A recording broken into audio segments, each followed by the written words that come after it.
Hello friends, good morning.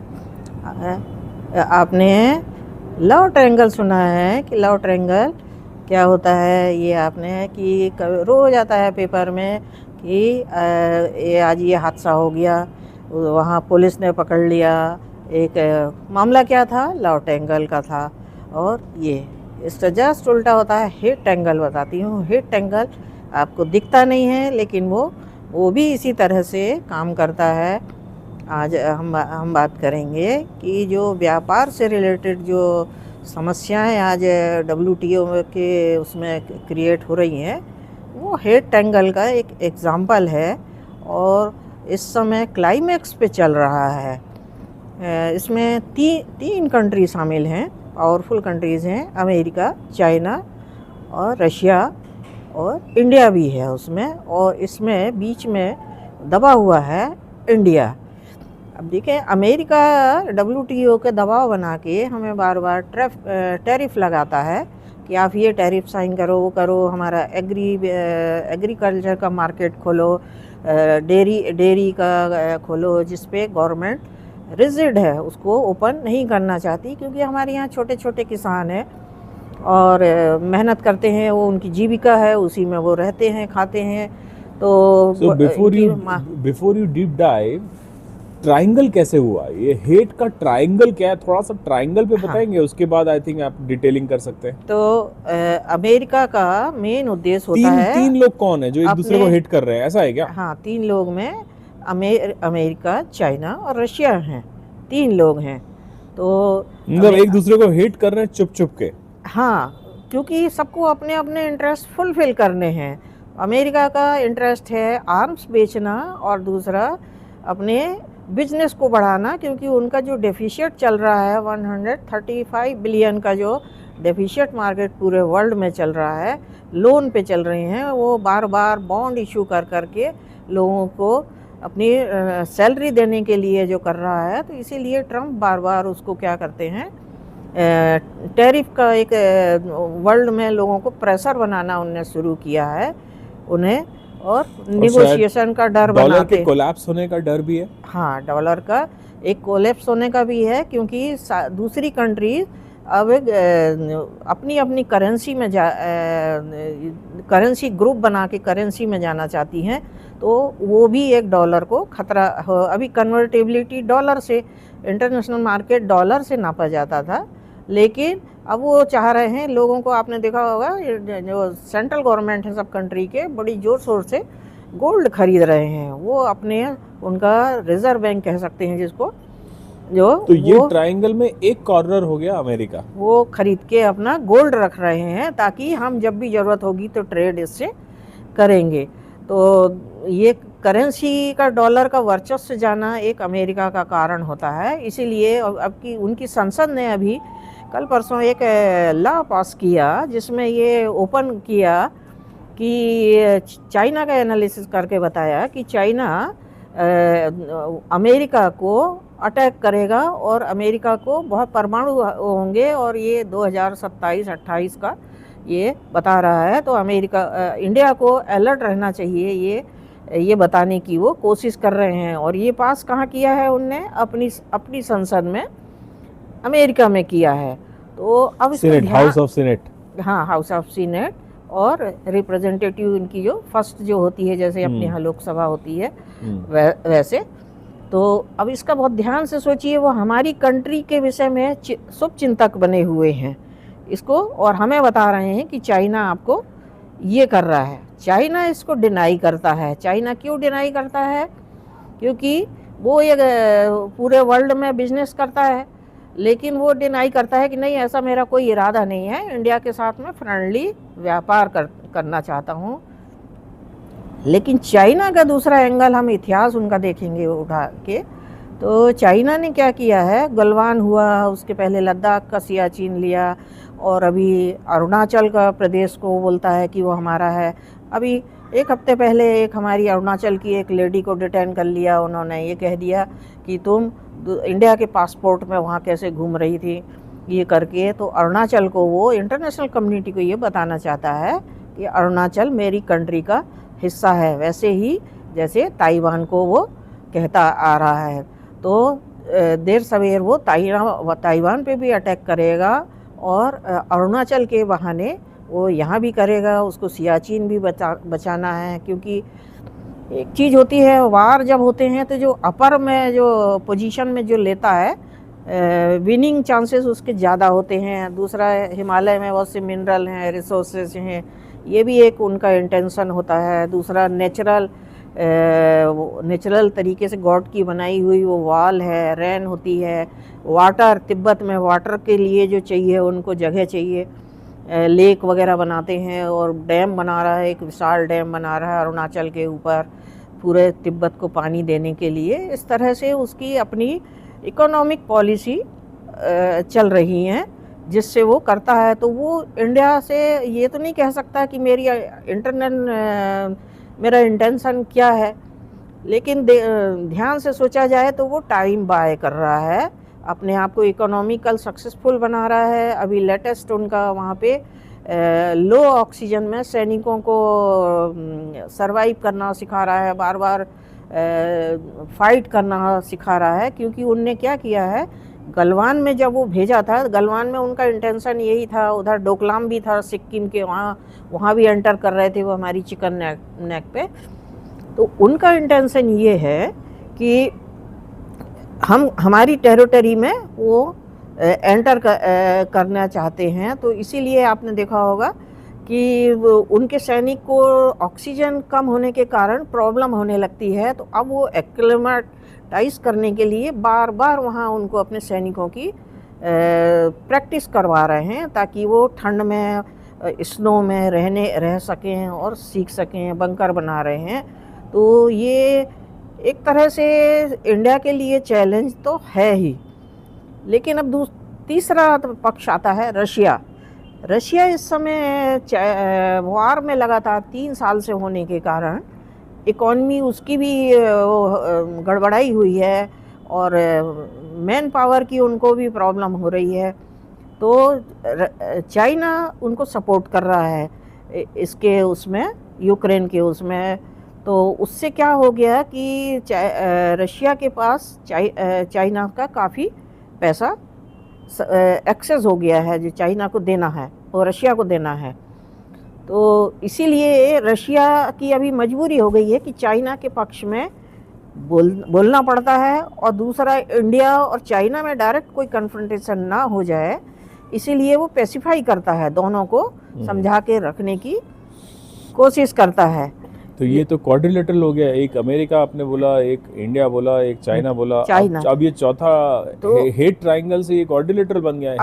अब ये तीसरे में आप देखो, तीसरे में इसमें पिच कौन रहा है, बहाना सारे लोग किसके ले रहे हैं, इंडिया का ले रहे हैं कि इंडिया पे ये होने वाला है, इंडिया को एक बचा रहा है, एक इंडिया के विषय में अलर्ट कर रहा है, दूसरा उसकी प्लानिंग कर रहा है। तो ये ट्रायंगल में इंडिया फंसा हुआ है। तो 2 तरह से ट्रायंगल बना हुआ है, एक इंडिया, अमेरिका और चाइना का एक ट्रायंगल है, हेट ट्रायंगल, और दूसरा है इंडिया, रशिया और चाइना का एक ट्रायंगल है। हाँ, अब इसमें और एक ट्रायंगल रशिया, अमेरिका और चाइना का भी बनता है। हाँ, चुपचाप में हेट करते एक दूसरे को। अब हमारी भी एक मजबूरी ये हो गई कि गलवान के बाद हमने ट्रेड बंद किया हुआ था, लेकिन अभी शुरू किया है, क्योंकि हमारे एक्सपोर्ट कम हो गए हैं और टेक्नोलॉजिकल हमारे यहाँ रिसर्च नहीं होती है। मेडिसिन की कंपनी के लिए हमको रॉ मटेरियल लगता है, वो मोस्टली चाइना से आता है। तो हमारी इकॉनमी को चलाने के लिए एक ज़रूरी होता है कि हम वो रॉ मटेरियल लेते हैं, इसीलिए हमको उनसे ट्रेड ओपन करना पड़ा है।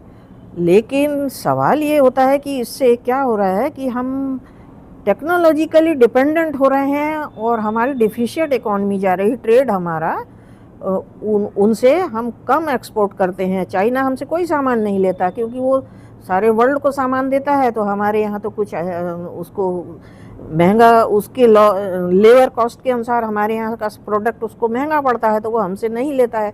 ये बात हमारे लिए सोचने वाली बात है कि हमें यदि अपने सुरक्षा करनी है, हमें देश को बचाना है, आने वाले समय में हमें वो करना है, तो हमें अपनी टेक्नोलॉजी को इम्प्रूव करना पड़ेगा और हम अपना इम्पोर्ट कम करें। अभी आपने देखा होगा 3 साल पहले अपने एग्रीकल्चर के एक साइंटिस्ट से मैंने सुना कि मक्के में उनने एक फॉल वार्मिंग जो एक कोई वायरस उनने सीड भेजा था, दवाई ववाई जो आती है, उससे हमारे यहाँ की पूरी मक्के की फसल कीड़े लग के ख़त्म हो गई थी और किसानों में बड़ी असंतोष पैदा हो गया था। तो ये एक सिग्नल था हमारे लिए कि जब हम किसी चीज़ के लिए किसी दूसरी कंट्री पर डिपेंडेंट हो जाते हैं तो वो हमारे विनाश का कारण बन जाता है। तो इसीलिए हमें बार बार ये हम कहते हैं कि हमें अपन को सेल्फ सफिशिएंट आत्मनिर्भर भारत मोदी जी भी बोल रहे हैं, और हमें एग्रीकल्चर प्रोडक्ट को अपने यहाँ बढ़ाना चाहिए। हमारे साइंटिस्ट बहुत कैपेबल हैं, एग्रीकल्चर में इतना अच्छा काम करते हैं, तो उस पर हमें गर्व होना चाहिए। अदरवाइज़ हम चाइना से ऐसे ही सामान लेते रहेंगे। अब आपको ये लग रहा होगा कि बहुत देखा होगा आपने, छोटी छोटी हम दिया लेते हैं, छोटी सी लक्ष्मी जी की वहाँ से लाते हैं, रेशम का जो है राखी वहाँ से लाते हैं। ये छोटी छोटी चीज़ें हम बिलियंस का इंपोर्ट कर रहे हैं चाइना से। क्या हमारे यहाँ गमले नहीं बनते थे? क्या हमारे यहाँ टॉय नहीं बनाते थे बच्चे? लक्ष्मी जी की मूर्ति बनी रही थी, दिया बन ही रहा था, सब कुछ बन रहा था। हम बड़े शान से वहाँ प्लास्टर ऑफ पेरिस का बना हुआ दीपक लाते हैं और हम अपना जो मनी है डॉलर के रूप में फिर उनको देते हैं, और वही सरप्लस मनी से वो हमको आँख दिखाता है। हम डिपेंडेंट हो गए हैं, क्योंकि जब भी कोई आदमी फाइनेंशियली किसी के दबाव में होता है तो दूसरी पार्टी हमेशा उसको मजबूर हो जाती है उस चीज़ को सुनने के लिए। अब इससे क्या होता है, यदि जब हम किसी इकोनॉमिकली किसी पर डिपेंडेंट हो जाते हैं तो ये समझिए कि साइबर अटैक का ख़तरा बढ़ जाता है। साइबर अटैक होगा, पावर पे अटैक हो सकता है ना, बैंक पे अटैक हो सकता है, एयरलाइन पे अटैक हो सकता है। अभी आपने देखा होगा हमारे इंडिगो में जो अभी हुआ था, गूफिंग जिसको बोलते हैं, वो क्या है? साइबर अटैक था। इसके पहले हमारी एयरलाइन अहमदाबाद में भी गिरी। आई थिंक वो भी एक तरह का साइबर अटैक रहा होगा। वार जब होते हैं दो कंट्री के बीच में, तो आजकल सैटेलाइट से वार होने लगे हैं, टेक्नोलॉजी इतनी इम्प्रूव हो गई है। और ये हम जानते हैं कि हार्डवेयर सॉफ्टवेयर में भी धीरे धीरे वो चाइना इम्प्रूव कर रहा है, और हार्डवेयर पे तो टोटली उसका कब्जा है। और जिसके पास हार्डवेयर है, नेचुरली उसमें मैनिपुलेशन करना या किसी मशीन के अंदर घुसना चाइना के लिए बहुत आसान है। और ये ना केवल इंडिया के लिए खतरा है, पूरे वर्ल्ड के लिए खतरा है। तो अब यहाँ आके हमें क्या करना चाहिए? हमें अपने इन टेक्नोलॉजी पे ध्यान देना चाहिए। देखिए आप, यदि पावर जो हमारे ग्रिड वगैरह जो चलते हैं वो सब आजकल हाई टेक हो गए हैं, इलेक्ट्रॉनिक मीटर हो गए हैं, मशीनें हो गई हैं। आप सोचो यदि 5 मिनट के लिए भी साइबर अटैक करके उन्हें और वो हमारे पावर पे अटैक कर देता है तो क्या होगा? हमारे देश में जो बैंक चल रहे हैं, मशीनें चल रही हैं, जो डेटा शेयर हैं, उनका क्या होगा? तो एयरलाइन का अभी मैंने बताया आपको, बैंक के भी यही हाल है। बैंक में फ्रॉड हो रहे हैं, आपने देखा होगा। रोज़ मनी ट्रांजैक्शन होते हैं, इलीगल मनी ट्रांजैक्शन होते हैं। कहीं मनी लैंडिंग एप्स में तो चाइनीज कंपनीज इन्वॉल्व थी भी। हाँ, चाइना नाइजीरिया चला गया, पता लगा अफ्रीकन कंट्रीज़ में विड्रॉल हो गया, कहीं यहाँ हो गया, थाईलैंड में हो रहा है। थाईलैंड में इन्हें अपना, थाईलैंड की तो म्यांमार और थाईलैंड में बेस बनाया। म्यांमार थाईलैंड में 60% पॉपुलेशन चाइनीज़ है, और वहाँ पे इनने पूरे अपने ऑफिस बिठा रखे हैं ताकि लोगों को ये शक ना हो कि चाइना ये करता है, लेकिन वो करने वाले लोग चाइनीज़ ही हैं। और यहाँ के लोगों को जॉब के लिए बुलाता है थाईलैंड और मलेशिया वगैरह, और बाद में हमारे लोगों के ही हैकिंग उन लोगों से करवाते हैं जिनको वो यहाँ से जॉब के बहाने ले गए हैं। तो ये एक हमारे गुलामी का सूचक है। इसीलिए मैंने ये आज ये कहा आपको कि ये हेट ट्रैंगल है। हेट ट्रैंगल में आप फंस चुके हैं। ये अभिमन्यु का जो चक्रव्यूह है, जिसमें ओपन मार्केट के बहाने हम चूँकि घुस तो गए थे, लेकिन अब निकलना एक बहुत मुश्किल काम हो गया है। अब इसका इलाज क्या है? थोड़ा सा हम ध्यान से सोचें कि पहले जब ओपन मार्केट नहीं था तब भी हम लोग बिजनेस तो करते थे, तब भी थे। हाँ, इतना डेवलप नहीं थे, ये हम मान सकते हैं। इसके लिए अब हमें क्या करना चाहिए? अपनी आवश्यकताओं को सीमित करें, अपनी टेक्नोलॉजी पे ध्यान दें और अपने बच्चों को जो टैलेंट है उनको यहाँ जॉब करने के लिए प्रोत्साहित करें। जो काम वो अमेरिका, इंग्लैंड, बाहर जाके करते हैं टेक्नोलॉजी पे, वो हमारे यहाँ करें। थोड़ी तो देशभक्ति हमको दिखानी पड़ेगी ना। इसके लिए सिर्फ आप ये कहते हैं कि हमारे यहाँ ये ख़राब है, वो ख़राब है, कहने से कब तक चलेगा। हमारा कॉरपोरेट वर्ल्ड यदि इसमें आगे आता है तो ये बहुत बड़ा होगा। हमारे टाटा, बिरला जैसे और अंबानी, ये बड़े बड़े अडानी है, इनको लोग सुबह से शाम तक इनका स्लोगन, एंटी स्लोगन चलता रहता है लोगों का। ये गलत बात होती है, क्योंकि आप थोड़ी देर के लिए आप सोचिए इनको हम इकॉनमी से निकाल दें तो आपके पास है क्या फिर? टेक्नोलॉजी के नाम पे या दूसरों से ट्रेड करने के बहाने है क्या आपके पास? तो ऐसा नहीं है, वो कंट्रीब्यूट कर रहे हैं। 4 रोटी आप खाते हैं तो 4 वो भी खा रहे हैं। हो सकता है थोड़ा आपसे ज़्यादा खर्चा कर रहे हैं, मनुष्य तो वो भी हैं जैसे हमें, लेकिन सुबह से शाम तक उनको हमेशा वो डिस्करेज करना ये गलत होगा। और छोटे उद्योग भी उनके साथ में आए, साथ लेके चलें तो आई थिंक ये एक बहुत अच्छा सफ़र हो सकता है। मैंने आज इसीलिए ये हेट एंगल आपको बताया कि मुझे लगता था कि लव एंगल में जिस तरह से लोगों को पनिशमेंट मिलता है, आई थिंक उससे बड़ा पनिशमेंट हिट एंगल में मिलने वाला है और ये आने वाला समय है। और एक चीज़ इसमें ध्यान रखें, जब हमारे देश में कोई मुसीबत आएगी, अभी का वार आमने सामने का वार नहीं है कि आपका सैनिक खड़ा हो गया बॉर्डर पे जाके और वहाँ हो गया। अभी टेक्नोलॉजिकल वार होगा, एयर से वार होगा, सैटेलाइट से वार होगा।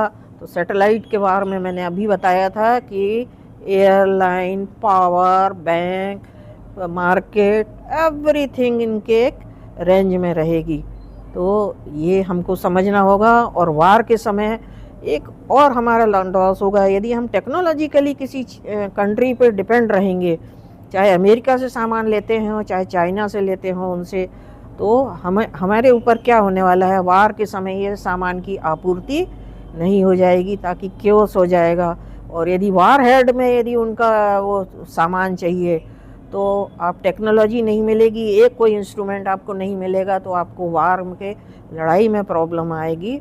अभी आपने देखा होगा जब ये सिंदूर का जो ऑपरेशन हुआ था, उसमें चाइना ने पूरी तरह से अपनी टेक्नोलॉजी का सपोर्ट किसको दिया? पाकिस्तान को दिया।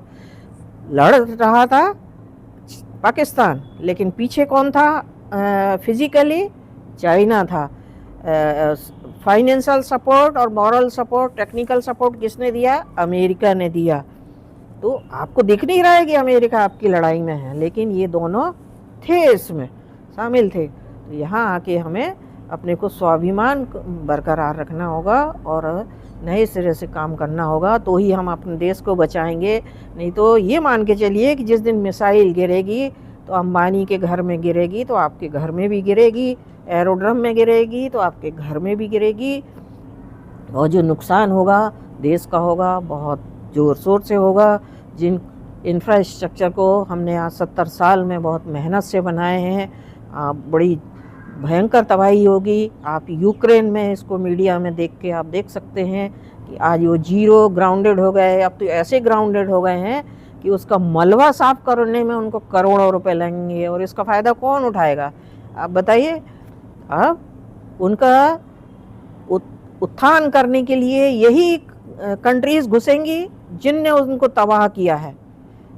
तो ये हमें लेसन करवाया है, ये हमारे लिए एक बहुत बड़ा लेसन है। तो आई थिंक आप समझ गए होंगे कि हिट एंगल का कितना बड़ा दुष्परिणाम होता है। Thank you. आप क्या सोचते हैं हमें बताएं इसके विषय में, और आप भी सोचें जैसे हम सोचते हैं, आप भी सोचें तो देश का थोड़ा सा भला तो ज़रूर होगा।